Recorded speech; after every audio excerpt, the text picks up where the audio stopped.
அனைவருக்கும் வணக்கம். 2024ஆம் ஆண்டு பெரிதும் மக்களால் பேசப்படுகின்ற ஒரு பொருளாக இருப்பதுதான் டின் சர்டிஃபிகேட் என்று அழைக்கப்படுகின்ற வரி செலுத்துவதற்கான அடையாள இலக்கம். இந்த அடையாள இலக்கத்தை 18 வயதிற்கு மேற்பட்ட அனைவரும் பெற்றுக்கொள்ள வேண்டும் என்ற ஒரு நடைமுறை வந்திருப்பதாக இன்று பலராலும் பேசப்பட்டு கொண்டிருக்கின்றது. இது தொடர்பாக பல விதமான கருத்துக்களை வைத்திருக்கின்றார்கள். அது தொடர்பான சில விடயங்களை தெளிவுபடுத்தலாம் என்று நான் நினைக்கின்றேன். பொதுவாக இலங்கையிலே இருக்கின்றவர்களுக்கு காணப்படுகின்ற தேசிய அடையாள அட்டை இலக்கத்தை போன்று இனி வருங்காலங்களில் அனைத்து 18 வயதுக்கு மேற்பட்ட இலங்கை பிரஜைகள் டின் சர்டிஃபிகேட் என்று அழைக்கப்படுகின்ற வரி செலுத்துனர் அடையாள இலக்கத்தினை பேணுவது அவசியமாக காணப்படுகின்றது. இது தொடர்பாக கடந்த வருடம் வர்த்தமானி அறிவித்தல் கூட வெளியிடப்பட்டிருந்தது. இருப்பினும் 2024ஆம் ஆண்டிலிருந்து இது கடுமையாக நடைமுறைப்படுத்தப்பட இருப்பதாக 2023ஆம் ஆண்டிலே சமர்ப்பிக்கப்பட்ட வரவு செலவு திட்டத்தில், அதாவது 24ஆம் ஆண்டுக்காக 2023ஆம் ஆண்டில் சமர்ப்பிக்கப்பட்ட வரவு செலவு திட்டத்தில் இது தொடர்பான கருத்துக்கள் வந்த காரணத்தினாலேயே இன்று மக்கள் மத்தியில் பெரும் ஒரு குழப்பமான ஒரு சந்தேகமான ஒரு நிலை காணப்படுகின்றது. ஆகவே நாங்கள் இதை தெளிவுபடுத்த முயற்சிக்கின்றேன். என்றளவு வரி செலுத்துனர் பதிவு 2017ஆம் ஆண்டின் 24ஆம் இலக்க உள்நாட்டு திரவரி சட்டத்தினுடைய 102வது பிரிவின் 3வது உப பிரிவின் கீழ் இது தொடர்பான விளக்கம் வழங்கப்பட்டிருக்கின்றது. அதாவது உள்நாட்டு திரவரி சட்டம் 2002 3 பிரிவின் கீழ் பிரசுரிக்கப்பட்ட 2023ஆம் ஆண்டு 5ஆம் மாதம் 31ஆம் திகதிய 2334ஆம் ஸ்டோக் 21ஆம் இலக்க அதிவிசேட வர்த்தமானி அறிவித்தலின் பிரகாரம் 2023ஆம் ஆண்டு ஜூன் மாதம் 1ஆம் தேதி செயற்படும் வகையில் பின்வரும் பதிவுள்ள தனியாட்கள் வரி செலுத்தினர் அடையாள இலக்கத்தினை பெற்றுக்கொள்வதன் மூலம் டின் உள்நாட்டு இறவரி திணைக்களத்துடன் பதிவு செய்து கொள்ளுதல் வேண்டும் என்ற ஒரு வர்த்தமானி அறிவித்தல் வெளியிடப்பட்டிருந்தது. இது கடந்த வருடம். இருப்பினும் அது 2024ஆம் ஆண்டில் தான் இது ஒரு பேசும் பொருளாக வந்திருப்பதற்கு காரணம் இதனுடைய முக்கியத்துவம், இதை நடைமுறைப்படுத்துவதற்கான எடுக்கப்படுகின்ற நடவடிக்கைகள் உள்நாட்டு இறவரி திணைக்களத்தில் சற்று அதிகமாக காணப்படுகின்றது. பொதுவாக வியாபாரிகளை பொறுத்தவரையிலே இதற்கு முன்னர் 2023ஆம் ஆண்டு இந்த சட்டம் வருவதற்கு முன்னர் உள்நாட்டு இறவரி திணைக்களத்தில் இருந்து வருகின்ற வரி செலுத்தினர் அடையாள இலக்கத்தை வைத்துக்கொண்டு வியாபாரிகள் அல்லது தனிநபர்கள் வரியை செலுத்திக் கொண்டு வந்தார்கள். இருந்தாலும் இப்பொழுது நாங்களாகவே விண்ணப்பித்து வரி செலுத்தினர் அடையாள இலக்கத்தினை பெற்றுக்கொள்ள வேண்டிய ஒரு தேவைப்பாடு காணப்படுகின்றது. சட்டத்தினுடைய அது தேவையாக இருக்கின்றது. இது தொடர்பாகத்தான் நாங்கள் கவனத்தை செலுத்த வேண்டுமாக இருக்கின்றது. அப்படி என்று சொன்னால் யார் இந்த வரி செலுத்தினர் அடையாள இலக்கத்தை பெற்றுக்கொள்ள வேண்டும் என்று பார்த்தால் 18 வயதுக்கு மேற்பட்ட அனைவரும் வரி செலுத்தினர் அடையாள இலக்கத்தை பெற்றுக்கொள்ள வேண்டும். குறிப்பாக அரசாங்க வர்த்தமானி அறிவித்தலிலே 14 வகையான பிரிவினர் இந்த வரி செலுத்தினர் அடையாள இலக்கத்தை பெற்றுக்கொள்ள வேண்டும் என்று வலியுறுத்தப்பட்டிருக்கின்றது.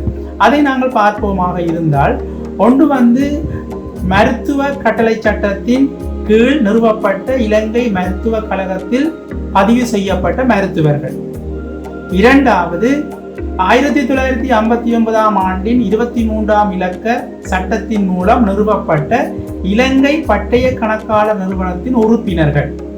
மூன்றாவது 2009ஆம் ஆண்டின் 23ஆம் இலக்க சட்டத்தின் மூலம் கூட்டுணைக்கப்பட்ட இலங்கை சான்றளிக்கப்பட்ட முகாமித்துவ கணக்காளர் நிறுவனத்தின் உறுப்பினர்கள்.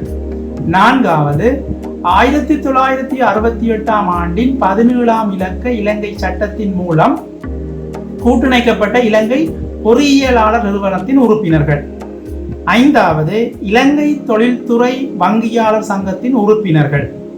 ஆறாவது 1976ஆம் ஆண்டின் 1ஆம் இலக்க இலங்கை கட்டடவியலாளர் நிறுவன சட்டத்தின் மூலம் கூட்டுணைக்கப்பட்ட இலங்கை கட்டடவியலாளர் நிறுவனத்தின் உறுப்பினர்கள்.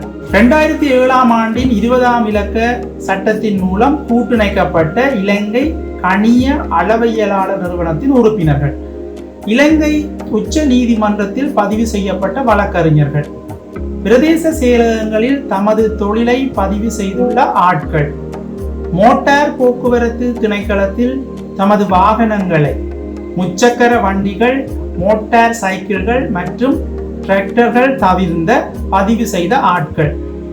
அடுத்தது 2018ஆம் ஆண்டு ஏப்ரல் 1ஆம் தேதி அன்று அல்லது அதற்கு பின்னர் இலங்கையில் ஏதேனும் அசையா சொத்தை உறுதிப்பத்திர பரிமாற்றத்தின் மூலம் வாங்கியுள்ள அல்லது கையகப்படுத்தியுள்ள ஆட்கள்.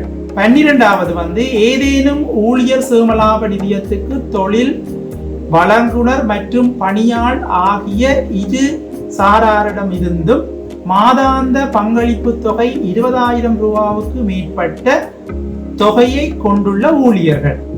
13வது உள்ளூராட்சி அதிகார சபையிடமிருந்து கட்டட திட்டத்திற்கான அங்கீகாரத்தினை பெற்றுக்கொள்ளும் எவரேனும் ஆள் ஒருவர்.